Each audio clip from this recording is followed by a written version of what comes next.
On May 5th, 1934, as time ran out, Bonnie Parker sat down and began to write her story with Clyde. What they had been through in the last 2 years, how they became what they were, how they knew what was going to happen to them, and what would happen 2 weeks later in Louisiana. The story of Bonnie and Clyde. You've read the story of Jesse James, of how he lived and died. If you're still in need of something to read, here's the story of Bonnie and Clyde. Now, Bonnie and Clyde are the Barrow Gang. I'm sure you all have read. How they rob and steal, and those who squeal are usually found dying or dead. There's lots of untruths to these write-ups. They're not as ruthless as that. Their nature is raw. They hate all the law, the stool pigeons, spotters, and rats. They call them cold-blooded killers. They say they are heartless and mean. But I say this with pride, that I once knew Clyde, when he was honest and upright and clean. But the law fooled around, kept taking him down, and locking him up in a cell, till he said to me, I'll never be free, so I'll meet a few of them in hell. The road was so dimly lighted. There were no highway signs to guide, but they made up their minds, if all roads were blind, they wouldn't give up till they died. The road gets dimmer and dimmer. Sometimes you can hardly see.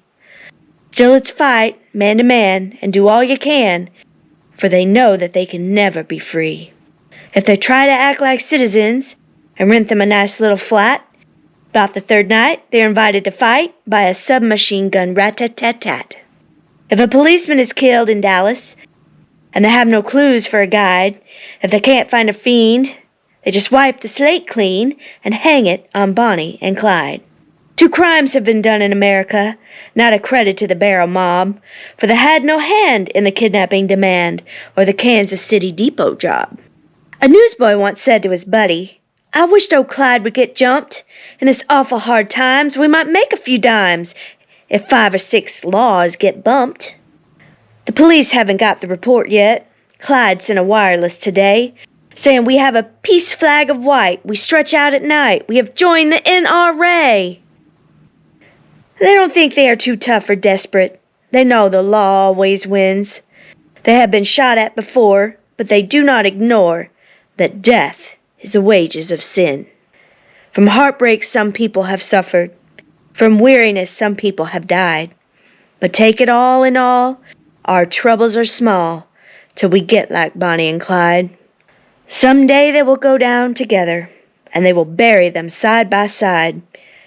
To a few it means grief, to the law, relief, but it is death to Bonnie and Clyde. Clyde wrote a poem too in answer to Bonnie's Bonnie and Clyde. Bonnie's just written a poem. The story of Bonnie and Clyde. So, I will try my hand at poetry with her writing by my side. We don't want to hurt anyone, but we have to steal to eat. And if it's a shootout to live, that's the way it will have to be. We have kidnapped some people and tied them to a tree, but not so tight that after we were gone, they could not get themselves free. We are going home tomorrow to look in on the folks. We will meet them out near Grapevine if the laws don't get there first. Nowadays, that's all we live for, just one more visit home. For we know that someday they'll get us, and then it will be so long. We will drive by the station tomorrow, throw a bottle out under the shed, to meet us out near Irving if they don't start scattering some lead. We pray every town that we pass through to forgive sinners like Bonnie and Clyde, and please God, just let us make it through this town to the other side. Someday we will go home forever, and they will bury us side by side. The grief that we brought to our families will pass as the years go by. Now that's not as good as Bonnie's, so I guess I will call it a flop. But please God, just one more visit before we are put on the spot. Hello, my history-loving friends. This is Madam Morbid. I'm getting ready to climb this hill here and get into this wooded area.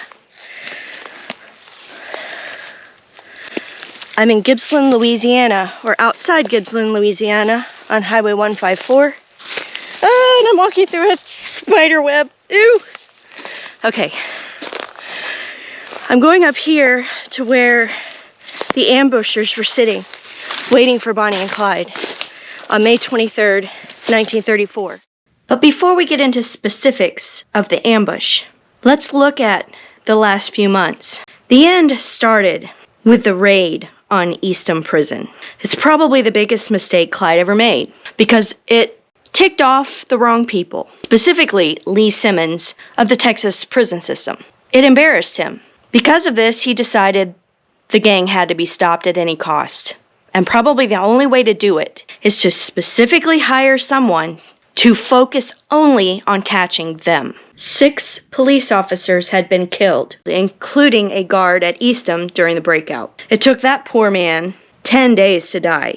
So after this, the gang is made up of Bonnie and Clyde, Raymond Hamilton, Joe Palmer, and Henry Methvin. And this is the period when they actually start to do quite a few bank robberies here at the end.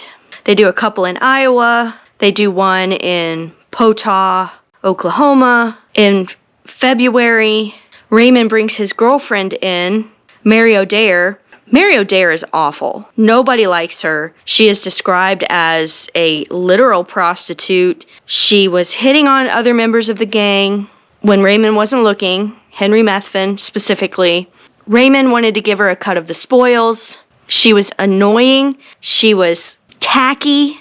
But she wanted to go and live the high life, stay in expensive hotels, eat in nice restaurants. And Clyde's like, we're wanted. We can't do that. That's ridiculous. And eventually disputes were so bad that Raymond and Mary in March and just split off and did their own thing.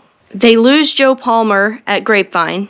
And then it's just Bonnie and Clyde and Henry Methvin. So we have Reed Spring, Grapevine, and then Commerce, Oklahoma, all of which I have done episodes on. And basically the relationship between Clyde and Raymond Hamilton is now one of hatred. Clyde is so angry with Raymond that he might have actually killed him if he'd ever run across him again. And there were some rumors that that's what he was hoping to do at Grapevine, that he would meet and kill Raymond Hamilton. But there's no way he would have done that in front of his family. I just don't believe that theory at all. Everly, Iowa is the last time they rob a bank. They leave there, they drop Joe Palmer off in Joplin, then they drive to Gibsland and drop Henry off with his family. And that's when they go back and see their families for the last time. I want to tell you here what Emma said about the last time she saw Bonnie. She wrote about this in her book, Fugitives, which she wrote in 1934. She said they saw them for the last time on Sunday, May 6th. They came by the filling station, told everybody where to meet them. They met 4 miles east of Dallas on a country road. Emma said the visit lasted about 2 hours. She sat on the ground beside Bonnie, under the stars, and just talked. As they talked, she said Bonnie was showing her some photographs that they had recently taken. And I'm quoting the book here. Quote, "Mama," she began, with that peculiar calm which she and Clyde were always in when speaking of death. "When they kill us, don't let them take me to an undertaking parlor, will you? Bring me home." I reached out and seized her wrist and jerked her toward me. "Don't, Bonnie, for God's sake," I cried. I wanted to scream. There she sat, so young, so lovely, only 23, with the May moonlight sifting through her yellow hair and making shadows on her cheeks. There she sat and talked to me of death as calmly as if she were discussing going to the grocery store. Bonnie looked up at me and smiled. It was a funny smile, as if she were 1,000,000 years older than I was, as if she knew things that I'd never learn if I lived for centuries, as if this flutter I was making about the talk of death was rather childish, and so to be excused. "Now, Mama, don't get upset. Why shouldn't we talk it over? It's coming. You know it. I know it. All of Texas knows it. So don't let them keep me at the undertaker's. Bring me home when I die. It's been so long since I was home. I want to lie in the front room with you and Billy and Buster sitting beside me. A long, cool, peaceful night together before I leave you. That will be nice and restful. Then she took one of the pictures and she gave it to her mom, and she said, I like this one. So one of Clyde holding her up. They're both laughing. She said, quote, Bonnie's red lacquered fingers caressed the surface of the picture slowly. And another thing, Mama. When they kill us, don't ever say anything ugly about Clyde. Please promise me that too. This is when Bonnie hands over the poem, the story of Bonnie and Clyde. Then they said goodbye, the last time, and they drove away. 2 weeks later, they would be back home just like they promised. Only that time they wouldn't be alive. Clyde was tying up loose ends as well. He started in early April, trying to take care of things he wanted to take care of. One of those ends was Raymond Hamilton. He was enraged when Raymond Hamilton had a letter published in the paper. He said in the letter he hadn't been with them since Lancaster bank robbery. He declared he was not with Clyde, that he was not like Clyde. He says, I'm a lone man and intend to stay that way. Clyde is said to have said when he read the letter, the rat. He's just trying to cover his own butt. I'm going to kill him. And he tried to find him, but never did. On April 25th, they found out that Raymond had been arrested, and that's when Clyde sat down and wrote a letter of his own. He mailed it on April 27th to the jail, and I mean, it is just scathing. He called him a coward. He made fun of him for giving up without a fight. And he mentioned things that only the gang would know about. He mentions the Reed Springs shootout. He mentions Raymond suggesting they shoot Joe Palmer in the back. He takes shots at Mary O'Dare and how she wanted to live the high life, how she was nothing but a rat who would have flipped on all of them unless Bonnie had been watching her. He was just really angry. Another thing Clyde did that was pretty interesting. After Commerce, Oklahoma, on April 6, 1934, they headed to Memphis. And while there, Clyde purchased a gun, a Colt, for Percy Boyd, the police officer they had kidnapped after Commerce. Somehow during the kidnapping, Percy Boyd had lost his gun, and Clyde had this feeling that he needed to replace it for him. Bonnie bought a suit for Joe Palmer to give him whenever they reconnected, and they do reconnect with him before they go to Gibsland, Louisiana. I have an episode about Percy Boyd's kidnapping, if you're interested. Percy never got it. They found it in the death car, along with all the other weapons. Clyde is also said to have written a fan letter to Henry Ford for making the Ford V8. The letter was written April 10th, in Tulsa. The Barrow Gang was in that region at that time. It arrived at Henry Ford's office on April 13th. He sent a thank you reply, which Clyde never got because they had long left the area by the time it arrived. The text of the letter is as follows. Mr. Henry Ford, Detroit, Michigan. Dear Sir, while I still have got breath in my lungs, I will tell you what a dandy car you make. I have drove Fords exclusively when I could get away with one. For sustained speed and freedom from trouble, the Ford has got ever other car skinned, and even if my business hasn't been strictly legal, it don't hurt anything to tell you what a fine car you got in the V8. Yours truly, Clyde Champion Barrow. It's fun to believe Clyde wrote this letter, and it cannot be ruled out. What I can tell you is that's not his handwriting. But it's pretty close to being Bonnie's. And he did dictate letters to her often, including the one he sent to Raymond Hamilton. So I can't tell you he did write it, but I can't tell you he didn't either. His family never believed he wrote it, though. His sister Marie swore he never would have signed his name Clyde Champion Barrow. That was just a goof name he signed when he went into Huntsville prison. But I can't tell you he did, but I also can't tell you he didn't. Henry Ford sure was proud of it, though, keeping it, and it is still on display at the Henry Ford Museum. Clyde returned to Dallas for the last time on May 9th. He showed up at the service station, asking for his mother, but his dad, Henry, was the only person there. He said, "Well, your mama's visiting up the road." So he asked his dad to meet him near the railroad tracks at midnight. When Henry came, Clyde had some papers. He said, quote, "I'm going to sign these for you and Mama." He pulled out a pen, and it didn't work. He searched the car for another one, couldn't find one, so he said, "I'll have to come back." He put the papers back in a suitcase and drove off, and it's the last time Henry ever saw him.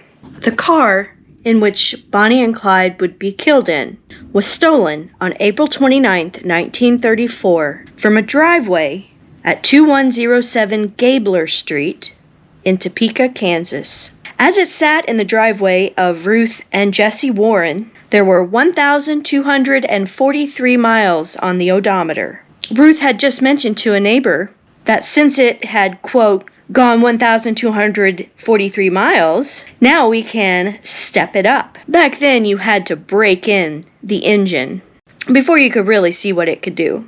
Mrs. Warren had been driving around that afternoon. She got home. She pulled into the driveway, which was behind the house, parked her car, and left the keys in the ignition. Neighbors saw a Plymouth pull up after she went inside. There were a man and woman in the front seat, and a third man standing on the running board. The car slowed down just enough for that man to step off, hop in the driver's seat, and drive away with Ruth Warren's car. She was confused about where her car went. She called her husband Jesse to ask, "Did you stop by and take the car?" He said, "Absolutely not." Their 6-week-old Ford Model 40 4-door sedan was gone. It's the last car Bonnie and Clyde ever stole. By the time Jesse and Ruth Warren got their car back, 7,612 miles had been added. That averages out to 300 miles a day since Bonnie and Clyde had taken it. On this spot, in 1934, stood a vacant house. Bonnie and Clyde had used this as their northern Louisiana hideout for some time. Ivy Methvin was squatting in the house that stood here. It had been empty for about 4 years. At one time, it was the house of John Cole. His son Otis was still in the area and is said to have become aware sometime before the ambush that his house was being squatted in. And he was probably aware that Bonnie and Clyde were in the house. It was a dog trot house.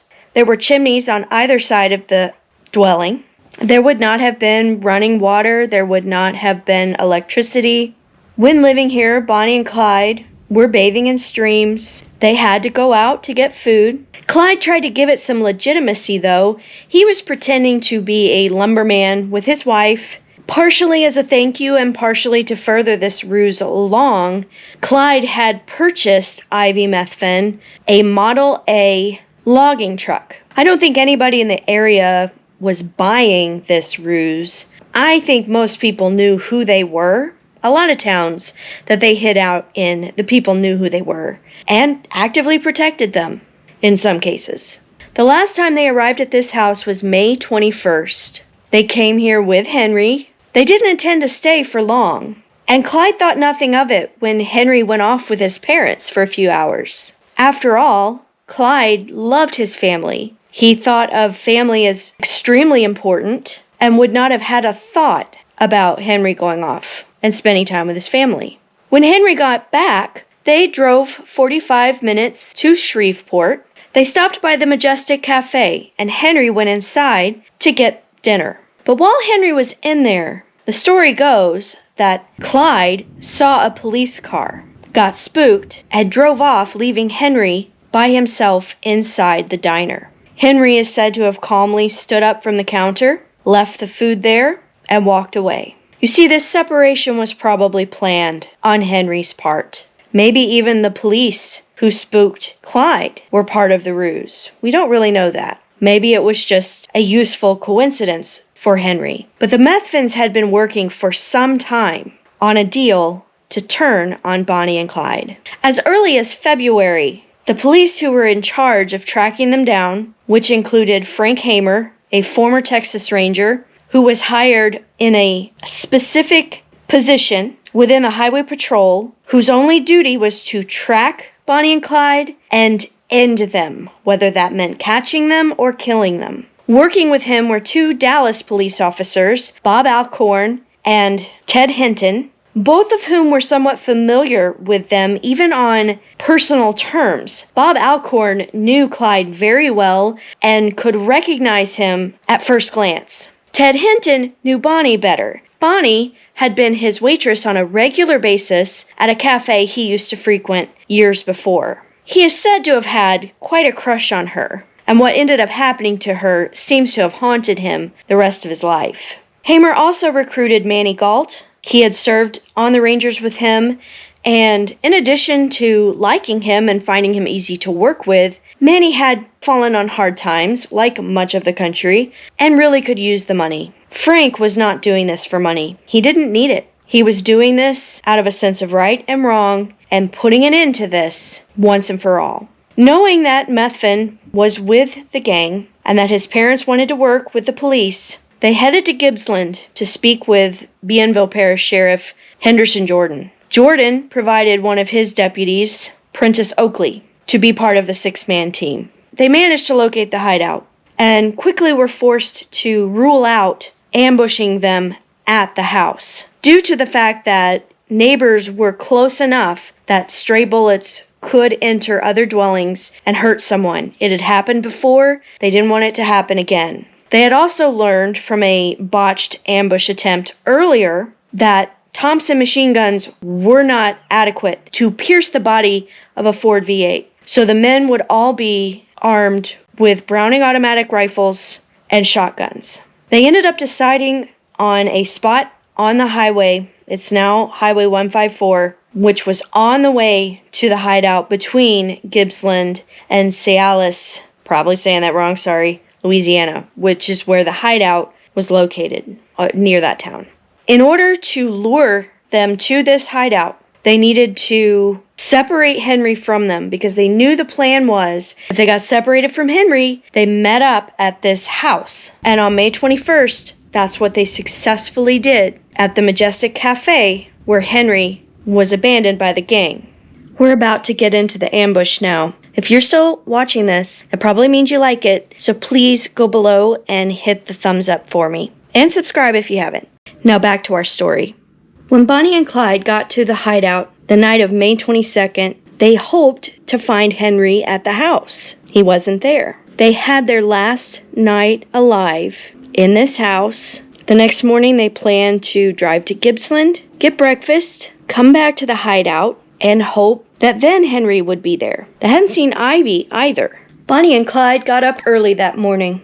They got dressed. They both dressed very well, almost fancy. Clyde put on a blue shirt. He had on a jacket. He was wearing a fedora. Bonnie was wearing a red dress with a red tam, a hat, and matching red shoes. She put on an acorn brooch and a wristwatch, was wearing her wedding ring, and another ring given to her by Clyde. Her fingernails and toenails were perfectly painted with a coral shade. This according to one of her embalmers in Dallas. Bonnie had her final permanent around May 15th at a beauty shop located on the corner of Elm Street and Market in Winsboro, Texas. The beauty shop was owned by a Ms. Dickens. She said a Ford V8 pulled up in front. Bonnie got out, came in, said she wanted to have her hair done. Ms. Dickens was afraid to do it. She said Bonnie had a wound on her scalp on the right side of her head from a bullet. That probably was an injury from the botched Sowers Road ambush. And so Ms. Dickens said, I'm scared to do that for you. I'm afraid you won't like it. Bonnie said, don't worry about it. Just do it. And we'll see what happens. The whole time she was doing her hair, Clyde was outside, sitting in the car most of the time, having the car running, constantly looking up and down the street, making sure everything was safe. She said she got done. She showed it to her in the mirror. Bonnie was happy with what she had done. Bonnie paid her, got back in the car, and drove away. And that is the new permanent Bonnie had the day they were killed. Her hair was dyed a shade of red, but I don't know if Miss Dickens did that. Bonnie's natural color was a dirty blonde. After they were dressed and ready, I'm sure Bonnie did her makeup immaculately. They got in the car. Clyde took his shoes off to drive. He may have laid them next to him because he was going to have to put them back on to go inside the restaurant. But he never drove with shoes on because of his missing toes. He put on sunglasses, and they headed to Gibsland to go to the cafe. You are about to see footage of the exact route they took from the hideout to Gibsland. This is why they didn't go by the ambush site on the way to Gibsland. They took a back road. As we follow this drive, I'm going to tell you about what the ambushers were doing while they waited for them. At the ambush site, Hamer and the men were just waiting for them to happen by. They had set Ivy Methvin's Model A at the side of the road with one of the tires removed and jacked it up like it had a flat tire. Ivy was probably waiting with the ambushers in the same weeds that they were, and when they saw the car coming, they probably sent him out to stand by the truck. They didn't know when they were coming. They just knew they were at some point going to head toward that house, and they were waiting by that road all night long. Bob Alcorn was at the front of the group so that he could help identify them as the right people, but the main way they planned on knowing it was them is that Clyde would be the only person on earth willing to drive 70 miles per hour on this rutted, rough road. Locals would never have gone any faster than 30 or 40 miles an hour on this road. They parked their vehicle behind this wooded area I'm standing in. This road is much wider than it used to be. There's also, where they would have been standing is probably now the shoulder of the road. So actually where I stand up here is much farther back than they would have been. It's still got a pretty steep incline there, but it is further back than it would have been in 1934. The lawmen settled in for a long night. They stacked up some brush that they could crouch behind, and they just waited. Ted Hinton says they were pretty miserable. The mosquitoes were really bad. Someone thought they even saw a snake slither by. So there was a lot of wildlife hanging around. They were all on edge. They were all excited. They all had anxiety. Ted said they took turns going to the car and trying to sleep a little bit, but everybody was so hopped up on adrenaline and anxiety that they just really couldn't sleep. And by 9 a.m., they were really ready to give up. They thought they're not coming by today. And it was about 9:15 that they heard the sound of a V8. They pulled up here to Ma Canfield's Cafe. Clyde probably parked where this maroon van is parked right now. Bonnie had a BLT sandwich. Clyde either got a BLT or a bologna sandwich. A fried bologna sandwich. I've read a couple of versions of what happened in the cafe.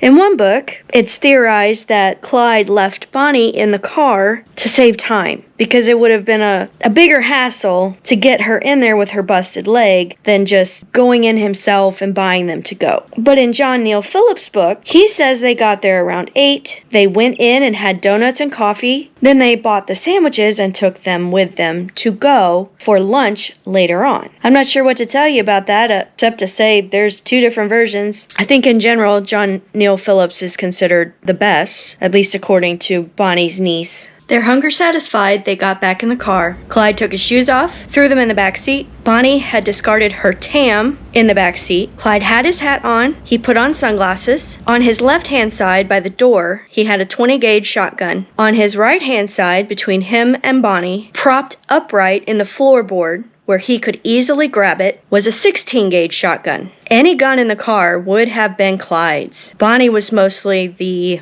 mule. She kept them handy for him. Sometimes she would hide one on her person, such as a small pistol under her skirt. And it said there may have been a small pistol strapped to her leg on this day, because police were less likely to search a woman. Bonnie had taken a couple of bites of her sandwich, then wrapped it back up. She had a pack of her favorite cigarettes in her lap, Camels, and a map in her lap. I'm not sure what she was using that for, unless they were planning wherever they were going after they reconnected with Henry. They should not have needed a map to get to the hideout. And a handgun lay nearby. After nearly 2 days, hiding in weeds, cleaning and re-cleaning their weapons, waiting for Clyde to show up and having nothing to show for it, they finally hear the sound of a car. Alcorn put field glasses up to his eyes to take a look. The car was going very fast. Alcorn said, "This is it. It's him." The men were ordered this way. Alcorn was first. Hinton was next to him, followed by Oakley and Henderson Jordan, then Manny Galt and Frank Hamer on the other end. Henderson Jordan and Prentice Oakley wanted to give them a chance to surrender, but the Texas guys said there's no way. Clyde will not give up. He has escaped from 12 different shootouts. He will not surrender. But to his dying day, Prentice Oakley was bothered by the fact that they weren't given a chance to surrender, at least had it offered. Clyde pulled up and slowed next to the truck, which they had placed in Clyde's lane facing the wrong direction. He pulled up next to it and put the car in neutral, had a little conversation with Iverson Methvin. At the same time he was pulling up, a logging truck was coming this direction, and they were going to meet. And this road, 2 vehicles could not drive by at the same time. Somebody had to stop to let the other by. And the logging truck stopped to give Clyde the right-of-way. But all of a sudden, Methvin cupped his hands to his belly and backed toward the woods. This was the signal they had come up with. It seemed like he was going to get sick or something, and he went behind the truck. This is when Prentice Oakley stood up. The other 5 followed him. They were about 20 feet away from Clyde. Deputy Oakley panicked and opened fire. And once the shooting started, everybody started shooting. Clyde's head snapped back because he was hit with that first shot right in his left temple, and it went out the other side of his head. It went all the way through. And it's at that point that Bonnie started to scream, in Hamer's words, like a panther. At this moment, I think, this is completely my own personal theory, but somehow Bonnie's right hand was blown off. But all the shots were coming from the left side of the car. I think in that instance, when she realized that Clyde had been hit, that she turned toward him and put that right hand toward Clyde, whether to touch him or grab him, and a bullet, 2 bullets actually caught her right hand and just destroyed it. She also had a bullet wound in her right shoulder that may have come from this as well. Bonnie had several shots in her left shoulder, as well as into her chest, under her arm, which broke a rib or 2. This must have forced her toward the passenger side door, almost laying flat. And the reason I think this is because the shot she took to the mouth, at the left-hand corner of her mouth, exited out the top of her head, which has to mean she was practically laying down with her head toward the door, depending on the angle of the shot, of course. Because Clyde died instantly, his foot fell off of the pedals, and the car gradually began rolling forward. Hinton said the thought entered his head, "My God, he's going to get away again." They emptied their rifles into the car. When they ran out of that, they got out their shotguns, and for the most part then were shooting at the back of the car as it continued to roll forward. Because there aren't a huge number of shots in the actual back of the car, I think they mostly stayed along the left-hand side of the car, shooting through that back door at an angle toward Bonnie. And I suspect possibly the shots in the windshield, maybe those bullets from the back exiting out the windshield. I know there is a story about Hamer, when it was all done, walking around the front of the car and pumping a bunch of shots into Bonnie. But if she had any wounds in the front, they are not in the coroner report. And Clyde did not have any wounds in the front at all. And I'm basing this on his shirt, which survives. It's just a theory without being able to actually look at it to see if they were entry or exit. There's really no way to know that. But I just want to point out this window in this picture of Clyde. You see all of the bullet holes in this window could very well line up with those in the windshield. It's just a thought. The car continued to roll for about 100 yards, gradually pulling to the left until it rolled into a ditch so close that they couldn't open the driver's side door. During the shooting, Bob Alcorn and Ted Hinton accidentally walked into the road in the line of fire from the other guys, and Alcorn started screaming for everybody to stop shooting. Nobody heard him, and it is a miracle that neither one of them got hit. The sound must have been absolutely deafening. 6 BARs going off at the same time, followed by their shotguns, and then their pistols. It sounds like they followed along behind the car until they had no more ammunition. They all were temporarily deafened. Ted Hinton went to the driver's side, saw that he couldn't get the door opened. Clyde was slumped forward with his head over the steering wheel. He leapt over the hood and opened the door on Bonnie's side. She was slumped forward with her head between her knees, like people do when they're about to pass out. But this is what he said he saw. "I see her falling out of the open door. A beautiful and petite young girl who is soft and warm, with hair carefully fixed, and I smell a light perfume against the burnt cordite smell of gunpowder, the sweet and unreal smell of blood. I stand her up, full standing, a tiny frail girl she seems now, and I cannot believe that I do not really feel her breathing. But I look into her face and I see that she is dead. I carefully put her down in the car seat once more. On the floor in front of Bonnie is a pistol that is streaked with the rose color of blood. Her right hand has been shot away, and her young face is ashen gray, except for the bright stain of blood from the awful blasts of shot and the reflection of pink from the flicker of sun on the red dress that is stained with blood and made a darker hue. I straighten and see the other officers, and I know now that the job is done, and they know it, and there is time now to think it through, of all that really happened in a blazing 12 seconds at 9:15 in the morning on a lonely road south of Gibsland in Louisiana on May 23rd, 1934. Clyde couldn't have used his shotgun if he'd wanted to. It had been hit by a bullet in its firing mechanism. This is the one on his left-hand side leaned up against the door. The barrel of the other one rested against his leg. I don't think he had time to touch either one. Ted Hinton had a movie camera, and he began filming. I'm not sure he actually lifted up Bonnie like he says, because there's no blood on him or anybody in any of the photos they took afterwards. Maybe that's something he wished he had been able to do. I do think maybe he sat her upright for a moment, and then that's how she ended up leaning over onto Clyde in the video he takes. Clyde has also been leaned back from the steering wheel in that video footage and in the photographs taken afterwards. He takes views of the car, the road, the general vicinity around them. He catches footage of the guys going through the contents of the car. They inventoried what was in there. There were 3 Browning automatic rifles, 2 sawed-off shotguns, those were the ones in the front seat, a Colt 38 automatic pistol, a Colt 45 double-action revolver, 7 Colt 45 automatic pistols, 100 Browning automatic rifle clips, 3,000 rounds of ammunition for various other firearms. There were also magazines, road maps, blankets, stacks of clothes, all of Bonnie's makeup, Clyde's saxophone. After the shooting, Henderson Jordan and Prentice Oakley left to go to Arcadia to summon the coroner. His name was Dr. J. L. Wade. Ted Hinton went with Frank Hamer to Gibsland to get a wrecker to come back and get the car. Their bodies sit in this car for 2 hours before the wrecker arrives. And that's one reason the letter I read in one of my previous videos talks about the advanced decomposition, the smell, and all that loveliness.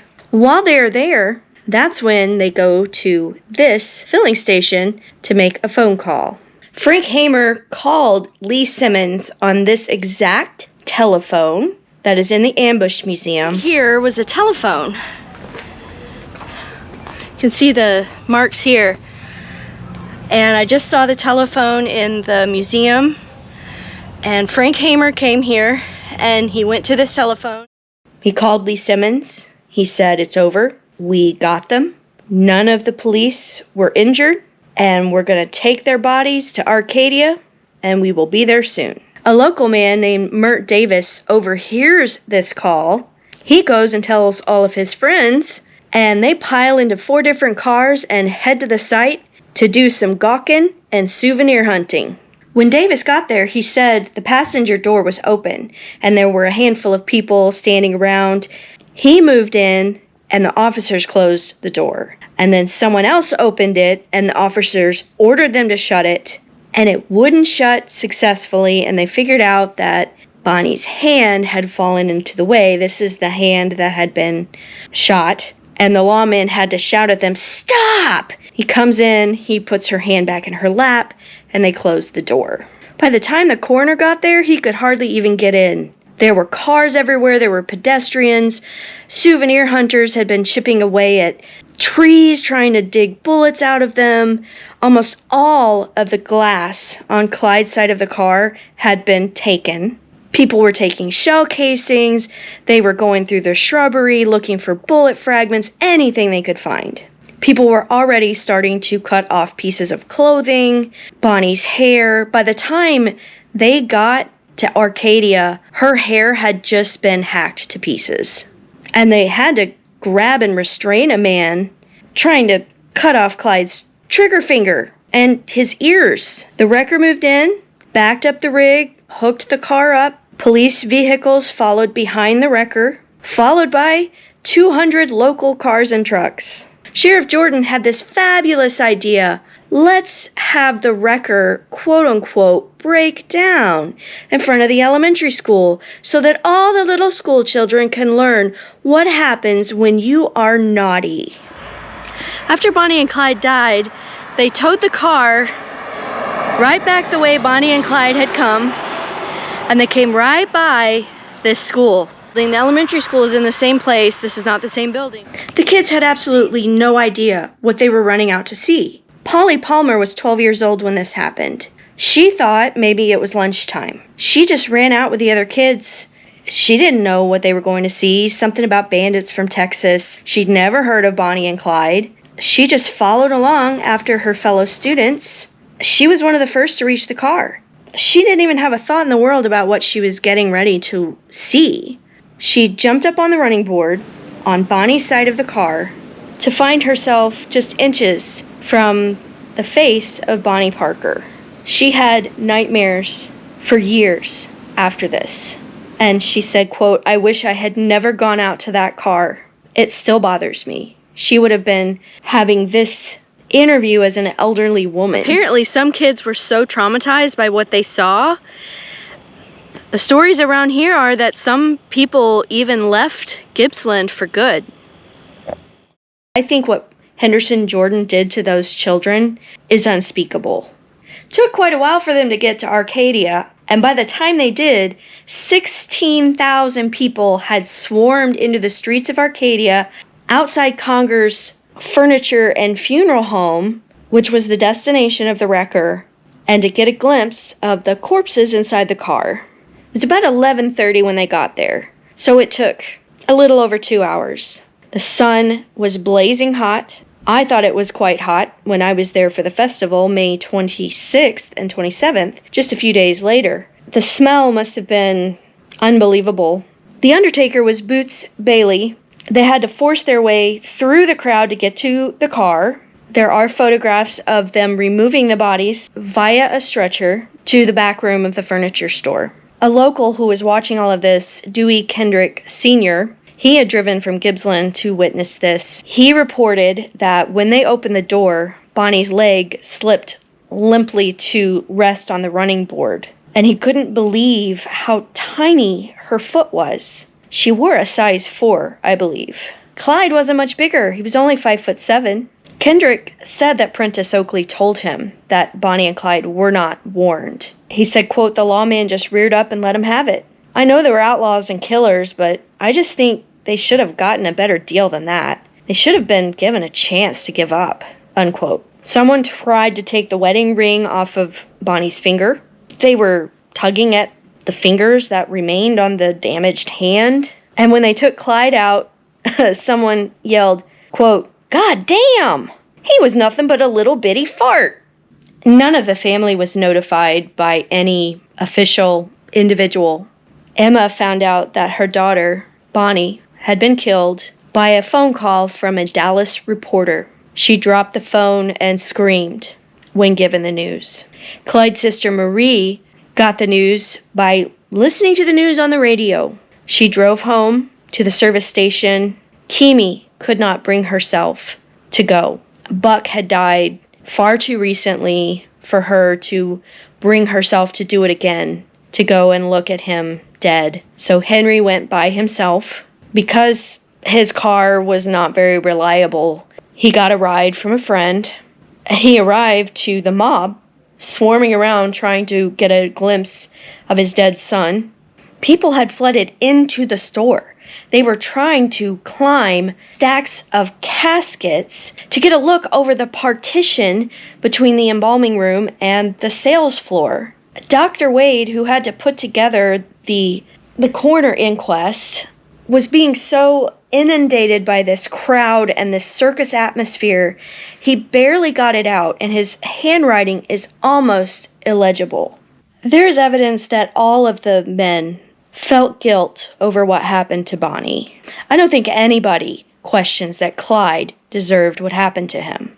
Clyde is the one who physically did all of the crimes. Bonnie was just with him. She didn't go in for any of the robberies. She didn't kill anybody. She very rarely even fired her weapon.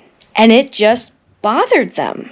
Prentice Oakley told at least 2 different friends that Bonnie, being included in the trap, preyed upon his mind from the moment the shooting stopped. Ted Hinton described them as 2 lovesick kids who happened to choose the wrong path to follow. Sometimes in his memoir, he almost sounds like he admired Clyde. And you could tell he had feelings for Bonnie, not necessarily being in love with her, but that she was such a pretty little thing he used to have a crush on, and that she was a good person when he knew her. Frank Hamer even said once that, quote, "As Bonnie and Clyde drove up that day and I pulled down on Barrow, knowing that some of my rifle bullets were going to snuff out her life along with his, I hated to have to shoot her." Friends said Henderson Jordan's hair turned white overnight after the ambush. When all of this was done and Boots Bailey was trying to work on the bodies, it said to keep the crowd at bay, he had to squirt them with embalming fluid to make them back up and stay away. I cannot even fathom the circus atmosphere of this. The funny thing is, in this 2 episodes ago, I covered the kidnapping of Sophia Stone and Dillard Darby. Dillard Darby was brought in from Ruston, Louisiana, which was only a 15 to 20 minute drive away from Arcadia, to view the bodies, to help identify them, and he helped Boots Bailey in his task of embalming the 2, just as Bonnie had made him promise her a year earlier when they kidnapped them. Henry was given Clyde's body late afternoon on May the 23rd. He used his opportunity waiting to mill about the crowd and gather information. He already suspected Henry Methvin's involvement in this. First of all, Henry was nowhere to be found, nor was his father, and he was gradually able to learn from the locals that the Methvins were probably involved in the death of his son. The body had not been prepared very well. We know this again from the letter I shared in one of my earlier videos about the funerals and embalming. He was put in an ambulance and taken back to Dallas.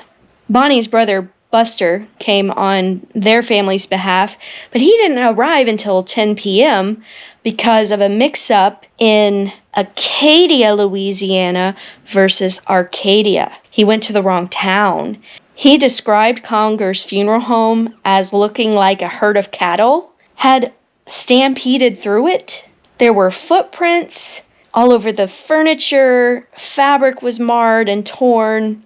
Panes of glass were broken. People had ground cigarette butts in the floor. The Barrows had some sideshow guy contact them wanting to purchase Clyde for $50,000. He would then mummify the body and put it on tour with his traveling tent show. They said, no. Clyde's body arrived at Sparkman Holt's Brand Funeral Home on the 24th. Crowds had already gathered. Nearly 10,000 people would arrive by the end of the day. Henry reluctantly allowed the crowd to file past Clyde's body. Clyde was in a light gray suit, a matching tie. Henry stood there watching. 3 drunk men staggered in. They mashed their cigarette butts into the carpet of the funeral home, and one of them said as they walked by, "I'm glad he's dead." Henry was not an emotional man, but this made him angry. He got so angry he chased those 3 men out of the room, and he ordered the doors to be closed by his son LC. He closed them, and he blocked the door so that no one else could get in. Bonnie's mom wanted to honor Bonnie's wishes.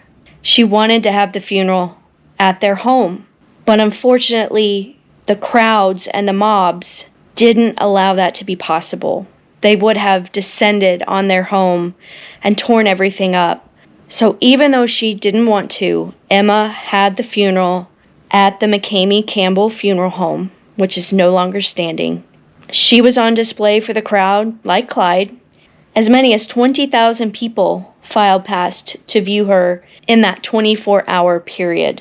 Apparently, a filmy white veil was placed over her face to help hide the damage done by the shot she took in the mouth. Because her hair had been so butchered, they did have to cut it to an even length, and they curled it. On May 26th, 150 people went to Bonnie's funeral, all close friends and family.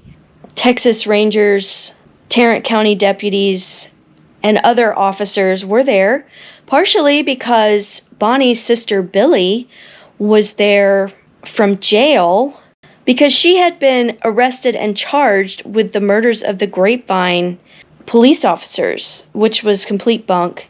She would be freed shortly thereafter, but she had to have permission to go to her sister's funeral. Emma came with Buster and her daughter-in-law Edith, Raylene's parents. Edith would have been pregnant with Raylene at the funeral. She was born in October. There were 6 pallbearers. Elsie Barrow was one of them. Billy, her sister, stumbled several times as she followed the casket. She actually had to lean on 2 friends. There were so many cameramen and photographers gathered around Bonnie's grave that her immediate family had to watch the ceremony from within the limousine. Elsie, Clyde's little brother, used his body to block the photographers and protect the family from them. Henry and Kimi were there, though. You can see them in the footage. Just about the whole Barrow family was. It's funny. One of the largest floral gifts sent to be put on Bonnie's grave was from a group of newsboys. Thanks for all of those wonderful stories that had helped them sell newspapers. 500,000 papers alone sold in Dallas just after they died. Clyde's funeral was on Friday. Emma did not attend. Famous comedian Burt Wheeler attended, though, and spent part of the time signing autographs for fans. An airplane dropped a wreath from the sky as it went overhead. He was buried beside Buck, whose grave was still so fresh the earth was still mounded. The grave beside Clyde that the Barrow family had purchased for Bonnie unfortunately remained empty. Emma was so angry with Bonnie for not listening to her, for not minding her, for not saving her own life, that she refused to allow Bonnie to be buried where Bonnie wanted. And I don't think Bonnie realized her mother would do that, because if she did, I think she would have made her mother promise that day to honor that wish. They remain 9 miles apart to this day, though there are forces trying to change that. Bonnie was initially buried in Fish Trap Cemetery. She was moved in 1945 to Crown Hill Memorial Park, which is fighting tooth and nail to prevent the family moving her. She was probably moved by Billy because Fish Trap was falling into disrepair and not being well cared for. Clyde is in Western Heights Cemetery. It is on the National Registry of Historic Places, though it does depend on volunteers to take care of it. Who is in charge of that is in flux at the moment, though it sounds like there are plans to really take care of the cemetery. Bonnie and Clyde's parents both purchased life insurance policies on them from American National Insurance of Galveston. The policies are still there. They're on display. I wanted pictures of them. I have a friend who works for American National who was sent to Galveston for some sort of training or conference, but they kept them so busy, she never got to go to the room that had the policy on display. The families did receive payouts on these life insurance policies.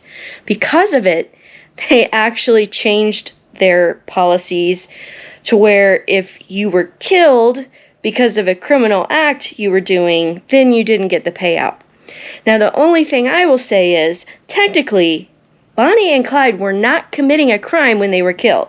They had stopped to help a friend. So, I don't feel like this policy change would have changed anything in this instance, but anyway, just a fun fact. Thank you so much for joining me today. I apologize this has been so long, but the last video I did on this topic got restricted, I was told, because of lack of context. So what I would have turned into 2 episodes at least, if not 3, I put all in one video to try to prevent that happening. You can find me on Patreon at patreon.com/MadamMorbid. I can be emailed at madammorbidtopics@gmail.com if you have any comments or ideas you would like to send my way. And I have merch on the way. I just got it. I'm going to make it live really soon. I'm really excited about it. I'll see you guys next time.